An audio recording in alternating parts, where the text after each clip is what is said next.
Hi అండి. ఈరోజు కొబ్బరి పచ్చడి చేసుకుందామండి. ఈ విధంగా చేసి చూడండి. చాలా టేస్టీగా ఉంటుంది.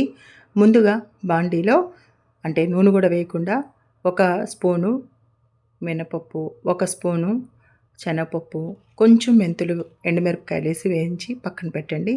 తర్వాత ఒక స్పూన్ ధనియాలు, ఒక స్పూను జీలకర్ర, వెల్లుల్లి, కొబ్బరి, కరివేపాకు, టమాటాలు వేసి బాగా వేయించండి. కొంచెం చింతపండు కూడా వేయండి. ఇప్పుడు కొత్తిమీర వేసి 2 నిమిషాలు ఉంచేసి దించేయండి. ఆరనిచ్చి మిక్సీ చేసుకుంటే ఎంతో టేస్టీగా ఉండే కొబ్బరి పచ్చడి రెడీ అవుతుంది. దీనికి కొంచెం తిరగమాత కూడా వేసుకోవాలండి. కొంచెం బెల్లం వేయండి. మెయిన్ ఇంగ్రీడియంట్ అదేను. కొంచెం వేస్తే ఆ టేస్ట్ అంతా మారిపోతుంది. తిరగమాత తెలుసు కదా, జీలకర్ర, ఆవాలు, కరివేపాకు వేసి తిరగమాత పెట్టండి. అంతే, ఎంతో రుచిగా ఉండే కొబ్బరి పచ్చడి రెడీ.